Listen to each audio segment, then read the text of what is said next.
ndenge to bande kolia ba pasteur tozo ilia ba Christo bazo gango nom de Jésus mais tozo kanga bango tozo liango tozo lia bango ozomona bana na nzambe basali na nzambe ezali na ngui ya réclamation kati na monde de ténèbres nzambe alobi na Pierre alobi Satan t'a réclamé toute la nuit pour te cribler comme informant. Or que Pierre azalaki apôtre les loba pasteur bazali réclamer bana na nzambe bazali réclamer ndenge to bande kolia ba pasteur tozo ilia ba Christo bazo gango nom de Jésus mais tozo kanga bango tozo liango tozo lia bango ozomona eloko oyo ekobatela biso ezani intimité attachement na biso na Yesu et lui-même quand cette réclamation s'élèvera lui-même va intervenir. Ba o bazo koyana ba cher ba o bazo bandoki bazo lia bango neto yoka la repentance ya ex ndoki moko papa le pasteur wana lisumu o salela nzambe nini o salela alors tango komi esiko besiko na bazali bazana facilité ko botolo muto azana maboko na yo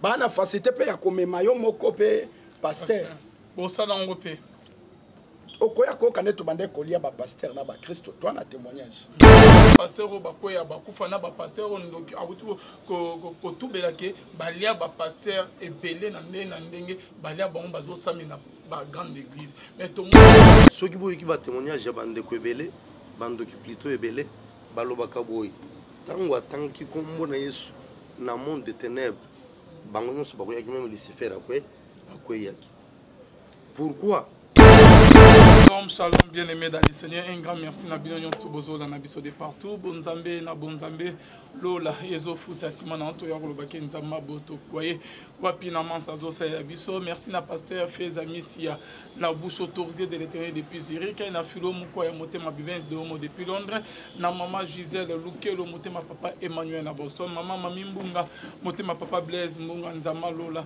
amona bino na Suisse bonzambe na bonzambe lola yezo futa simana to ya kolobake nzamba boto koye wa bien-aimé dans le toujours na cadre ko informer bino tozali na papa Richard pasteur Richard to me ko solo ba mama solo ebele message pe amemeli biso awuti pe ko assister biso na témoignage moko awa to me kempe ko zongela ba question a me kempe to me kempe ko solo na ye quoi. Shalom l'homme de Dieu papa bonne santé tenzambe no so batela biso. Merci beaucoup papa. L'homme de Dieu banobala na biso wuti pe ko la témoignage il y a ex catcher zombie papa azaki sorcier magicien tout ça ndenga lobi ke abandaki ko boma ba pasteur ba liwa ya ba pasteur papa bozo kene baptême to so la ki si jour la fa passer moko kuti ya bandeko o ke baza alandoki ba ko dia ba pasteur na bandimisi lors ya ba baptême réaction no yokozamini après avoir ko yoka partenaire wana azo ça la repentance réaction na ngai papa ezali ete Bible ezali koloba que celui qui invoque le nom de l'Éternel s'éloigne du mal.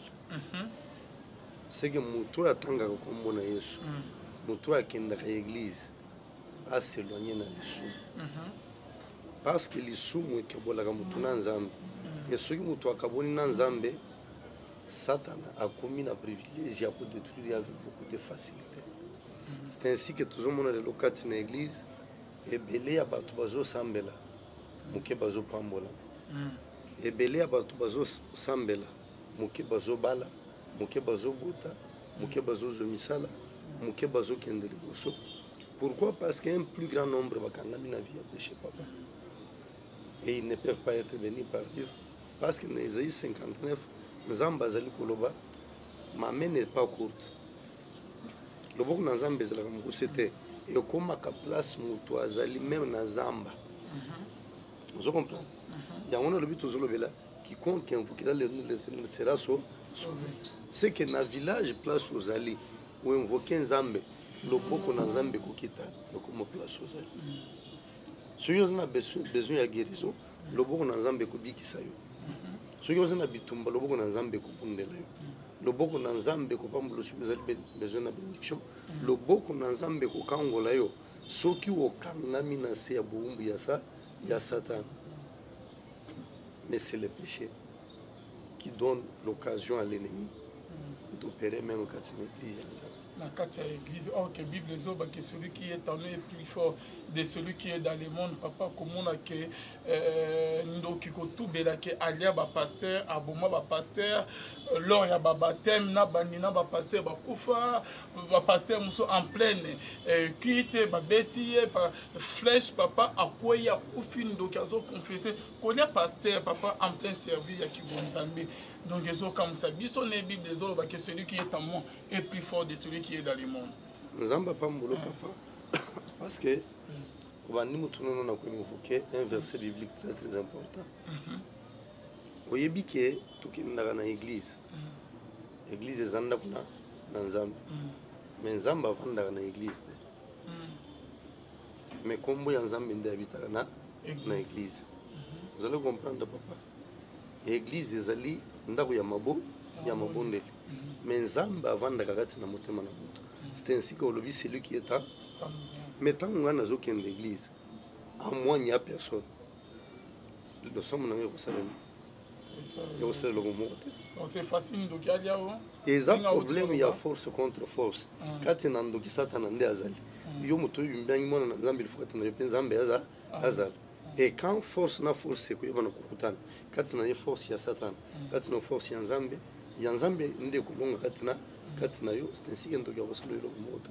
Mais papa tant aux autres qui m'ont net que y a des sous tout moni pe net que ba Paul pe bazaki na moi faiblesse mon autant pour les autres qui m'a bien beaucoup ça y a na zo sala car c'est là et la question que ceux qui au sumuki nza malongo kati nomba mo que ndoki akoti pona ki aya ko bomonza matiki yo nzamba zulu kumu papa pour le ce que là qui on a été à l'obi je traite durement mon corps j'ai la sujeté de père que je ne sois même moi-même rejeté après avoir apporté la bonne nouvelle aux autres. C'est que Paul abandonne qui sale l'Nzambe, mais azana bobangi yake azuate la yanzambe. Et le col il tenait yakuye na kuzo et la kawana yanzambe. Amoni kenzoto nde enemi yalibo yaliboso. Enemi yaliboso moto azala satanate. Izanzoto ya mutu. Mais il a bitumba quoi. Oui. Et soki yo au fongoleli Satan nzoto na yo nde Satan akoti pona ko détruire yango. C'est ainsi que Paul azali koloba nazo sala ke nzoto na ngai eyokela ngai eto sangai bato ebele lelo ezopengisa biso ezanzoto lokola frère Alvin abotama na suki na ye ezalaka elingama ngai pe nasala ni nakende bate frizenga suki naiba na kucheke kerli poto yeba na kokubana. Vous comprenez lokola na moniye alati veste ya boy ngai pe il faut na faire l'effort na lati veste ya boy mais ozana makoki ya kusumba veste ya boy te osona kusala ni na kusuma ko pour en avoir. C'est ce qui est en train de tout. Voici pourquoi Bible les oloba zamba zolo boy contentez-vous de ce que vous avez car Dieu lui-même prendra soin de vous. C'est que moi, nous avons il faut se contenter de nous. La vérité spirituelle, c'est quoi? Papa, nous sommes tous les deux. Nous sommes tous les deux. Et ça n'a pas eu de nzambe kolega mais kolonga mokila sumbia ta pamute mais si manangwa keilo akelo nazo pese exemple ya Lazare. Pauvre Lazare quand il a mozu mais moi nanza azo souffrir même azo le bapumbulu ezali kokoya na mesa ya omeri riche mais tango akufia ke directement wapi akei na sein d'Abraham mais mettons qu'il na kuvanda kati na ndako ya mozu amoni pasi azalaki na yango wana aluli bozu ya moto wana il allait pécher. Il pouvait dire na koni na souffrance aboite ngai pe ye azape mobali lokola ngai te azumbongo ndenge nini ngai pe naza mezite kosala oye pe asali ngai pe nazombo bon c'est ce qui est en train de tuer. Et en dehors du verset mon contactez-vous de ce que vous avez.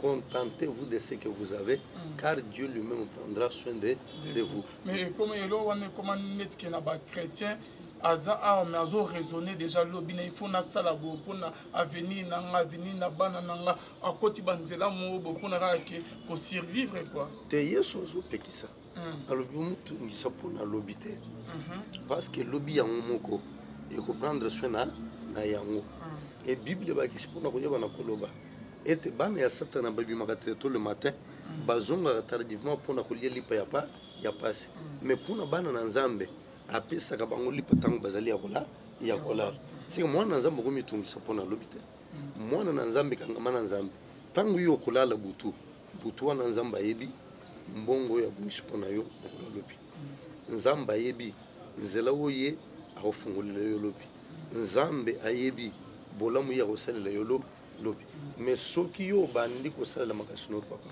oyeba na koshua na vie chrétienne. Ok, mais papa elo nini ezosala ke obandaki na ona nzambe bien okomi na moment moko ose retire na nzambe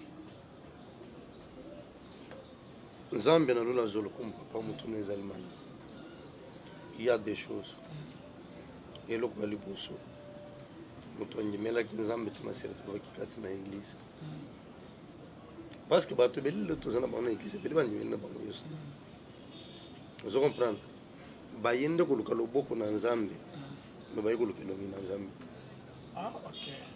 Voici pourquoi libondeli na bango eza kaka nzambe pesa ngai salela ngai kabela ngai e soki amoni na église oyo azwi te achange église.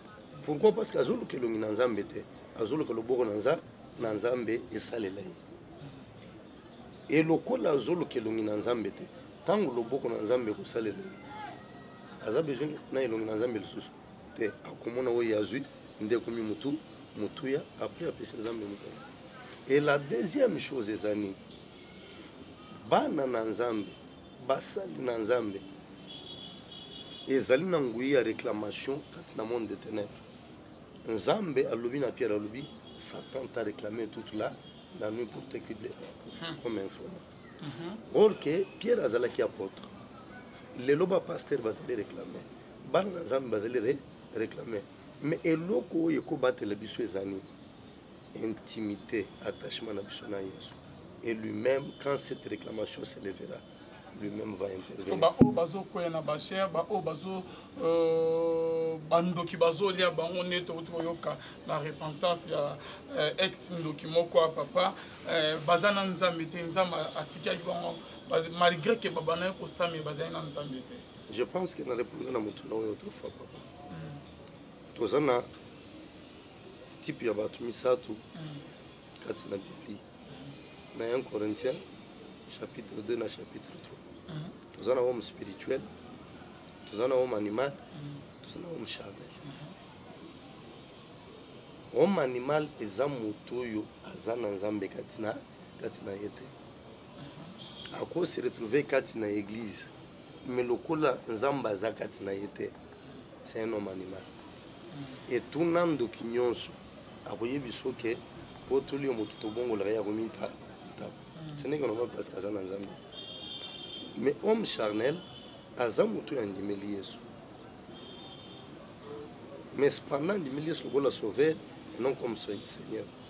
C'est ainsi que na makambo mususu azoluka volonté ya nzambe te mais azosalela pose ya nzoto. Et moto ndenge wana nde nzambe azobianga lobi comme moi je suis saint vous aussi sanctifiez-vous et devenez saint. Mais ceux qui a yokeli nzambe te aza na danger à cause de récupérer par les diables. Parce que makambo na nzambe moyen kososola yango eza te mais homme spirituel eza moto oyo bon nzambe etondika kati na ye et azo comprendre tout ce qui est spirituel. Yé asukaka na monde physique te. Vous comprenez? Quand tu as un problème, azoluka comprendre quel est cet esprit où il s'est positionné sur Mayali Kamboyo avant il y a quoi agir ou bien avant il y a quoi réagir. Vous comprenez? Mais mutu o yazali homme spirituel te avec facilité à kokoya nambe. C'est ainsi que Nzamba azali koloba un peuple sans révélation c'est un peuple sans frein. que papa tant aux baquet on peut cet exemple il y a Pierre Azaki apporte mais Satan a banal pour réclamer papa mais il y a d'autres papas pasteurs tous on appelle que on dirait que baso c'est me conduire mais par rapport baso na bango bien baso toujours baso vivre par rapport à exemple honnête que ndokyo yo a hauteur koloba ndenge que pasteur a quoi du cola cher balien yo pe que tu as été attaqué une fois dans l'église na yo au betaki du solon en pleine prière ba pasteur o ba koya ba kufana ba pasteur o ndokyo a hauteur ko tubelake balia ba pasteur et belé na ndenge balia bango bazo samina ba grande église mais to moni pe mon pepe mo na mboka na biso papa bazoleka na ba TV zo mona ke oya kana nzambe te nzambe asatiki mais baza wana bandoki bazo toucher bango te bazolia bango te ndeni bazo kufa te mais Yesu azali koloba boye Satan akoki kodétruire ça Satan te vous comprenez moto wana déjà aza disciple ya ça ya Satan bato nyonso azo réunir na église wana ce sont des âmes oyo azotekela ça Satan et Satan akoatake ye mpona ye Satan azo atake mwana na nzambe pasteur na nzambe oyo akangami na nzambe oyo azolinga alakisake papa oyebi yere tosali émission ya dernièrement babengi ngai epai ya ndeko moko libanda mboka tosambeli nzambe jusque là tozokontinue na délivrance tobengani à partir ya place ye azali au moins 6 esprits humains déjà babimi kati na ye wana na musika wana na musika pemeni quelqu'un na prière na téléphone kaka na prière na téléphone ok c'est possible c'est possible ouais tata leki cousine tata mwasi tata leki na ex na ye ok balataki vie na ye quoi bavandi kati na kati na ye ah bon tozobengana depuis 2 semaines totravaille bazobima moko e ndenge eza boye akotaki lisusu mabondeli butu mais abandaka kosambela tata mwasi na ye oyo azalaki chef ya bato nyonso wana kati na ye alobi tobandaki koya na bango ye azolekisa biso ndenge asambelaka tokutaka ye chaque jour kana na bible e yango abanda kosambela nzambe me azalaki na bolembu nde epesaka biso nzela bolembu ezalaka nini mobali oyo ayaka po abala ye era akweyisi ye lokola azalaki mpe moto mosala ya molili epesi mena bango nyonso nzela ya koyebana vous allez comprendre voici pourquoi au départ na lobi Bible lobi celui qui invoque l'éternel le nom de l'éternel doit s'éloigner du mal parce que moto azo s'éloigner du mal c'est qu'il y a côté na ngambo ya sanctification et moto côté na ngambo ya sanctification azana nzambe et satana akoki kolonga yete c'est ainsi que et la kezeli lobi ils vous feront la guerre mais ne vous vaincront pas. Ok papa donc et que vous allez ozo prier na so ka côté na moi ndambo ya distraction Satan a profité par bomio a détruit vie na papa tous alapte na we tele repentance papa c'est na zo kende na nzela na sumuki kaka na nzela wana voix intérieure ya Saint-Esprit bisinga ke na sumuki immédiatement pe na tobela mais ba tobela bazilaka abotubela na poko tango kosambela avant la mais moi culpabilité mo boizala non papa te culpabilité eza nzambe te ezalaka ya Satan Satan alinga kolakisa mutu ke kambia même otubela nzambe alimbisa yo te mais moi je dis à tous ceux qui nous suivent tango yo otubeli lisumu immédiatement nzambe alimbisa yo quel que soit mabe osalaki mais conséquence ya péché ekotikala là c'est une autre phase. Ok message nini kasi omeme biso de lo papa na memeli biso message bana na nzambe kati na mukanda ya Joël chapitre 2 le verset 32 makomi elobi celui quiconque invoquera le nom de l'Éternel sera sauvé. Ndeko mwasi ndeko mobali yo yozali kolanda ngai de partout na voix céleste nayebi te problème nini ezali kotungisa yo nayebi te bitumba nini oyo etelemeli yo me nazolakisa yo nzela moko ezali nzambe na lobi ntango bible ezali koloba quiconque edétermine mutu te soki boyoki batémoignage ya bandeko ebele bandoki plutôt ebele balobaka boye ntango atangaki kombo na yesu na monde de ténèbres bango nyonso bakoyaki meme lucifer akweyaki pourquoi parce que ainvoqué kombo ya mokili ya likolo mpe se nzambe oyo atondisami na nguya nyonso. C'est ainsi que bible ezali koloba celui qui conque le nom de l'éternel quiconque invoquera le nom de l'éternel sera sauvé. Yango nazali koyebiso place ozali peut-être ozali kati na magie, ozali kati na maraboutage, ozali kati na occultisme, kati na fétichisme, kati na satanisme, bien aimé, et ozali komituna lolenge nini nakobima kati na yango invoquer kombo na nzambe. Et kombo na nzambe c'est Jésus-Christ Nazareth. Place ozali na bitumba ozolota bandoto mabe kimia ezangi yo kati na ndoko libala ba problème eluti yo kati na ba faire na yo rien ne marche nazo orienter yo vers mutu moko c'est Jésus-Christ Nazareth. Parce que tangu yo koyeba na konvoquer ye na mutema na yo mubino ezala yo moko ezala na nzela musali na nzambe oyo nzamba akoni. Je te dis la vérité, nzamba koyeba na kosauver. Cette semaine ndeko na lupango na biso voisine na biso aye kokutana na biso alobi tango tobalanaki na mobali na ngai tozalaki malamu makambo ya finance transparence ezalaki mais quelque temps après nyonso ebeba namonaka lisusu mbongo mobali te eloko moko ezalaka te nyonso etambolaka malamu te mobali soki asumbika biloko ya kolia tie na ndako esili le reste komi charge na yo mwasi me ngai na travaillaka te natekaka te nasali koloko nazozwali de bote difficilement elamba ya kola te difficilement famille na ngai bazwi décision balobi ozo choisir entre libala na biso soki ondimi kovanda na libala obosana biso kozala na famille parce que biso tokondima te oyeba na kosouffrir nayebisi ya mama na baka ya badelivrance ebele nasali baproblème ya bato ebele ezouta nde surtout bamama bitumba na bango eutaka epa mibali te eutaka na bafamille na bango moko na bafille na bango babalisaka bango me balingaka te avanda na kimia na ndako ya libala balingaka te abota balingaka te akende liboso mama choisir libala toyeba na kobondela nzambe papa tango toyoki nzambe nzambe alobi no bitumba ezouta na famille na yo tosololi na elobi na ntongo natalisi yo nzambe alobaki nayebisi ye sava ntango tobondela na moi na kopenga yo ndeko ya mwasi aye ntango tobandi kobondela nzambe image na ye ezali awa bandeko bakolanda tata mwasi na bango akufa nde ase manifeste kati na ye seke délivrance wana esalemeli na salon na ngai bato bakoyeba na komona ndenge nini biloko nyonso ezalaki bouger ainsi de suite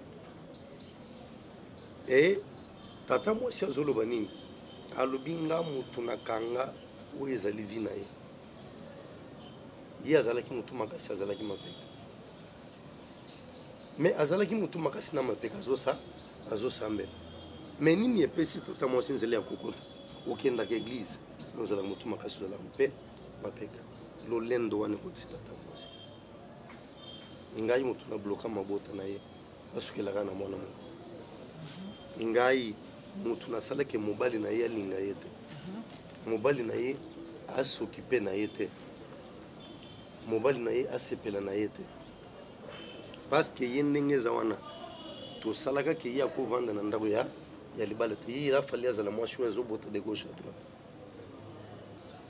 me ngolu na nzambe nde epesi ye libala me réclamation etelemi bazolukaka ka tout prix basala nini babimisa ye na kati ya ndako ya libala mpona kolukisa mokano wana heureusement ke nzambe nalongaka ngoli.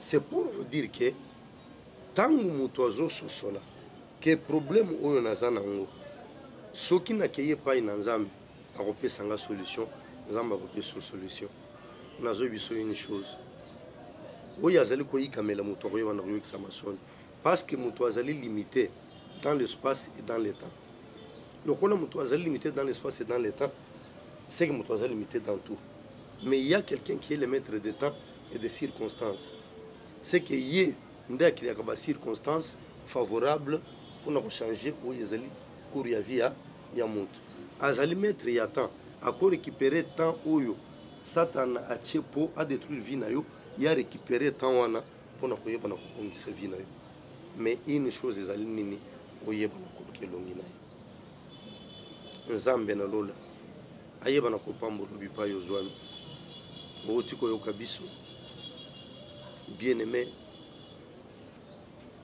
numéro na biso ya contact ezali 099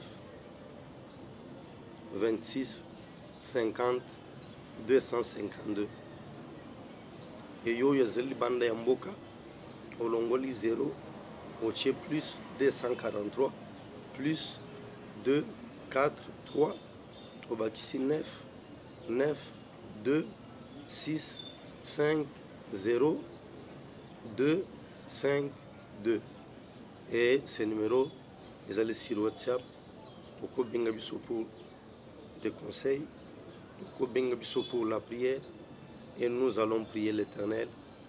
L'Éternel fera grâce même à distance ndeko mwasi oyo nauti koloba awa era bengi ngai yebisi ngai papa nasambeli na basali na nzambe ebele me namoni changement te nayebisi oyo oza na raison parce que okutani na basali na nzambe me nazosenga ke cette fois-ci okutana na ye na yesu seke kotala ngai te parce que soki yo ozwi confiance na yo otie na pasteur Richard eloko moko kosimba te atuni nga papa est ce que c'est possible que place nazali awa plus de 7000 km nzambe akangola ngai na répondre ye nzambe aza omniprésent place yo oza wana nzambe azali nzambe aza souverain et eza na bato oyo tosambela na bango nzambe à distance nzambe asaleli bango eza na motu mosusu amonaki ye moko aleka na Kinshasa aluka biso tosambela amoni loboko na nzambe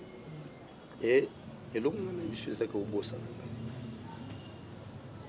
mais papa nazoyi biso ke baexprime oyo nazoyi biso awa 6 babimi na espace ya 2 semaines et tozocontinue na prière toyebi te encore qu'est-ce qu'il y a encore dans son corps mais vie bloquée mobali asepelaka na ye te mobali afingaka ye tout le temps mobali ayimilaka ye depuis akenda mikanda ezalaka te rien ne marche dans sa vie aboti même mwana libanda ya mboka akotisi dossier ya mwana po ete nsima ya mwana lokola papa aza na nationalité ya mboka wana e nsima mena ya mwana bapesi epe na nationalité mikanda ebloki tata mwasi alobi nini biso motu totya molili likolo ya dossier wana bamonaka yango te ntango nyonso bazotala bazotraite badossier me totiki yango oncle alobi nini ngai motu nasalaki mobali na ye akoma mobulu makasi azwaka basi mosusu mpo ye azangaki kimi e cousine alobi nini nakanga ye na singa na ye ya kingu nasengaka ye tozalaka na fete nalopesa ngai na lata ye rapesi ngai na lati nayebisi ye nakomi lokola yo na liloba wana nde ayebaki na koposede ye ngai motu nalalaka entre ye na mobali na ye ndeko azoloba papa na mbeto mobali atalaka ngai te atalaka na mingi e tata leki mosusu ye alobi nini alobi te atya ye lolemo ya nyoka seki yo ozokanisa likambo ozoloba eza malamu na makanisi otikali okanisiki olobi malamu me moto azoyoka esui ye na motema ainsi de suite mosusu alobi nini biso ngai nde mobali na ye ya butu sera ayebisi ngai ke non ntango azovoyage mpona kokende tata leki nayebisi ye nini nayebisi ye nakosepela mobali ya vi na wazala lokola ngai se kaka na nzela liloba wana akotika te na ye. C'est pour vous dire, bien aimé, que Satan travaille de plusieurs manières to invoquer nzambe ndako bikise biso na makambo non papa na biso omoni ke comme na niveau moko ozozwa solution ya baproblème na yo te baninga bazoya nsima bazo avance baninga bazoya nsima bazobala bazobota baleki yo tu es toujours demeuré dans la situation c'est qu'il faut que le papa tu as un problème c'est normal nzambe abimisaka moya tindaka mvula mpona bato babena bato malamu papa mikolo mvula ezonoko parce que ezokende na suka moya ezobima mvula enoka kaka na bilanga bachrétien enoka mpe na bilanga bapagano ozo comprendre moyi ebimaka likolo ya bilanga ya bakristo te membe ya bapagano na ere ya récolte bana nzambe récoltaka bapagano mpe barécoltaka mais différence ezali parce que nzambe alaki alobi nakotie différence entre bana na nzambe na bao bazali bana na nzambe te entre bao bazali kosalela ngai na bao bazali kosalela ngai te ntango ozomona bapagano bazoprospere yo moto osambelaka vie echangeaka te c'est qu'il y a un problème spirituel ozosambela mais ozosambela na bosolo te ou bien ozosambela okoti na bozindo te c'est que luka nzambe na bozindo nzambe akorevele makambo eza kashi. Donc un chrétien kozala bakoki kofrene vie na ye te pa bandoki te papa un chrétien abombami kati na loboko na nzambe te nzambe alobi oyo ebombami kati na loboko na ngai moto akobotola yango te seke soki nzambe abombi yo papa na loboko na ye seke abombi na nyonso ezali ya mais soki osumuki yo moko olungwe na lie ya parfaite protection ya nzambe et là lokola okei mosika na nzambe lokola Adam na Ève et tu as la merci du Dieu. Ok papa na bando bazola na biso na message nyonso tout du début jusqu'à la fin et là on y va retenir to retenir boye bien aimé comme conclusion to tika masumu to ndimela nzambe biso ba païen et loko ami balé biso bana na nzambe oyo tolobi ke tondimeli nzambe totika masumu totambola kati na bosantu biso bao tozali kosambela to invoke kombo na nzambe na bozindo po nzambe na biso ayeba na kosauve biso na babitumba nyonso. Merci beaucoup l'homme de Dieu. Na bando bana na posa susu ya ko contacter yo ko bana numéro papa na lobi plus 243 99 26 50 252 nazali kozongela plus 2 4 3 9 9 2 6 5 0 2 5 2 c'est notre numéro de contact okomona ngo oba yawe ezali émission na biso. Merci vraiment pasteur Richard. C'est moi qui vous bénis. Merci mon papa. Je vous bénis au nom de Jésus. Amen papa. Nzambe nanga pambola yo. Nzambe nanga batela yo. Musalo ozali kosala ezali makasi. Bato nyonso ozali koyamba ya nzambe bazali ya satana bazali mais nzambe abatela yo même na milieu professionnel nzambe abundela yo de même ke bayo nyonso bazali kolanda biso na kolanda émission oyo ngolu na nzambe ekita na mabota na bino na kombo na Yesu Kristo. Amen. Amen. Merci beaucoup. C'est la fin de notre émission. Merci à notre commandeur Zaïs ma caméra. Bonzambe na bonzambe Lola ezo futa bien aimé Simananto ya Goloba Kenzama Boto kwa Yesu soit que Dieu vous bénisse. Merci beaucoup. Azangaki Kim. E kuzina lobinini nakanga ye na singa na ya kingu. Na singa ye to na fête na lupesa nga na lata. E ra pesinga na lati na ibisiye. Na komi lokola yo na lokwana nda ebaki na posséder ngai mutu na lalaka entre ye na mobali na ye ndeko zo papa na mbeto mobali atalaka ngai te atalaka na miri e tatali ki mususu ye alobi nini alobi te acha ye lolemo ya nyoka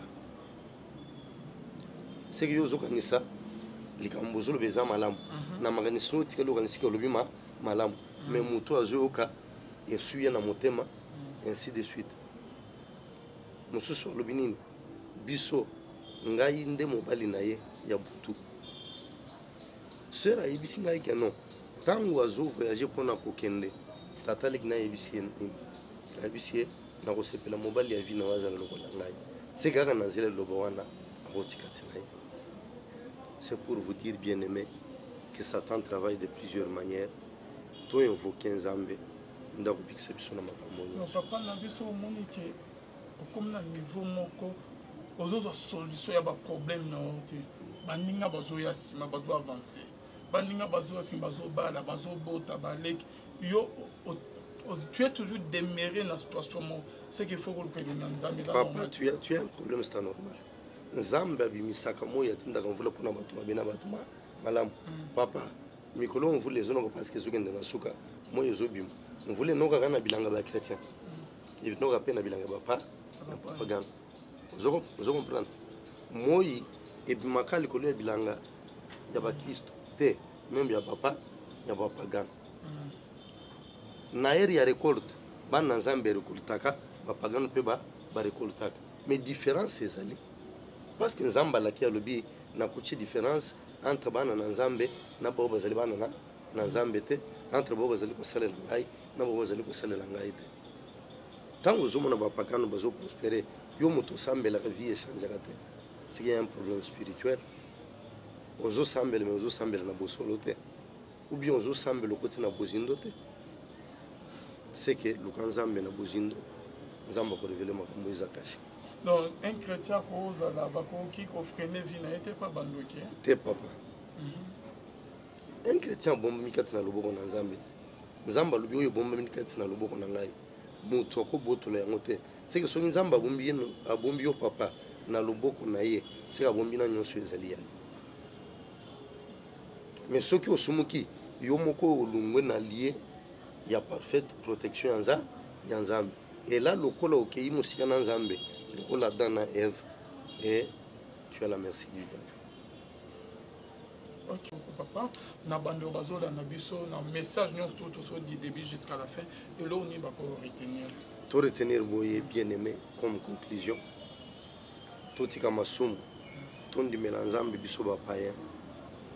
Et lo kwa mi balé biso bana na Nzambe to lobiki to ndi meli Nzambe. Tout tika masumu to tambola kati na bosantu. Biso ba tozali ko sambela to invoquer kombo na Nzambe na bozindo po Nzambe na biso ayeba na ko sauver biso na babitumba nyonso.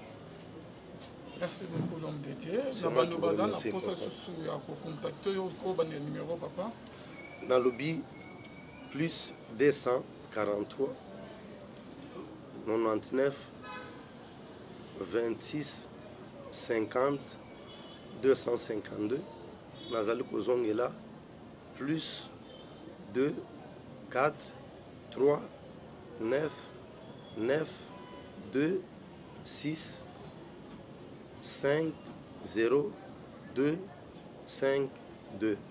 C'est notre numéro de contact. Bokomonango Oba Yawezali émission.